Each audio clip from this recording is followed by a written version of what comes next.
Bakit ka tumagal ng ilang dekada o ilang taon sa abusado mong asawa o partner? Ito ang dahilan. Cycle of abuse. Ipapaliwanag ko sa inyo kung bakit nandyan pa kayo hanggang ngayon kahit na kayo ay nagsasuffer ng napakatagal na panahon hanggang ngayon. Okay. So, ang tawag sa nangyayari sa inyo ay the cycle of abuse. Okay? So, isa-isahin natin. Dito muna tayo sa mismong insidente. The incident, ito. Ito yung inaabuso ka, ongoing, present, okay? Verbal, physical, financial, or psychological abuse. Verbal, minumura ka, binabastos ka, dinidisrespect ka, sinasabihan ka ng masasakit na salita. Physical, sinasampal, tinatadyakan, sinisikmuraan, dinuduraan, at kung ano-ano pa. Sari-sari, iba't iba ang nararanasan ninyo. Financial, hindi nagsusulit sa'yo, may sweldo naman, ipinansusugal, nagnanakaw pa ng pera mo, at marami pang iba. Ibinaon kayo sa utang, ang inyong bahay ay nakuha ng bangko, at ang sasakyan nyo ay nakuha din ng bangko, at marami pang iba't ibang financial crisis dahil sa financial abuse na nangyayari. Psychological abuse. Psychological abuse, kasama na rin dyan yung verbal, minumura ka, minamaliit ka, nagne-name calling, idinadamay ang iyong pamilya, ang iyong magulang, ang sinasabihan ka na wala kang kwentang tao, at kung ano-ano pa. Sa mga matagal na dito sa aking content, psychological abuse, intinding-intindi nyo yan. Okay, eto na. E di syempre, pinarusahan ka na, inabuso ka na. Eto na, dyan. Reconciliation. Abuser may show remorse or uh, promise to change, giving hope for future. So, pangangakuan ka, fake pangako ito. O yung tinatawag na future faking. So, false promises ito. So, anong nangyayari dito? Magkukunwari na nagsisisi. Luluhod, iiyak, sabog ang uhog. Actor, best actresses ang mga taong abuser. So, ngayon, maaawa ka. Ikaw pa ngayon maaawa. Patatawarin mo ngayon. Sasama ka. Sasabihin, magbabago na ako, mag-iipon na ako para meron tayo ng sariling bahay, mag-iipon ako para sa ating mga anak, magbabago na ako, maghahanap ako ng matinong trabaho, magninegosyo ako at akin siseryosohin para maibangon ko ang ating pamilya sa kahirapan.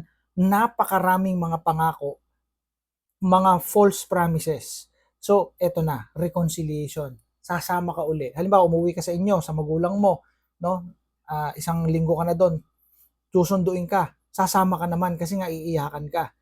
So ngayon, pag iniyakan ka ng iniyakan, ayan na nga, mga false promises, sasama ka ngayon. Pero ito ang mangyayari dyan. Peace. Itong sunod, peace. The calm after the storm, the calm before the storm. So ang mangyayari dyan ay peace. So, may katahimikan kang mararamdaman. Ah, tahimik naman. Ayos na ayos. Pero ito malupit. Magsisimula na uling bumalik ang abuso. Tension build up. Ayan. Abuser becomes increasingly irritable, nainit na ang ulo, nakakakita ka ng mga sinyales na manggugulpi na naman, magmumura na naman, mga abuso na naman, at kung ano-ano mga gagawin. Walking on eggshells ka ngayon. Pag sinabi nating walking on eggshells, ingat na ingat ka sa mga galaw mo, mga sinasabi mo. Tapos, eto na. Kahit mag-ingat ka, kahit anong gawin mo, aabusuhin ka pa rin. The incident. So, yan. Paikot-ikot yan. Okay? The incident, reconciliation, peace, the calm after the storm, and then the calm before the storm, tension build up, yan. So let's say for example, 1990, 1999, year 2000, 2001, 2002, 2003, paikot-ikot yan, 2016, nag-pandemic, hanggang ngayon, ayan, umikot na ng umikot, nandiyan ka pa rin. That's the reason why you're there. It's because of the abuse. And you know, what will happen here?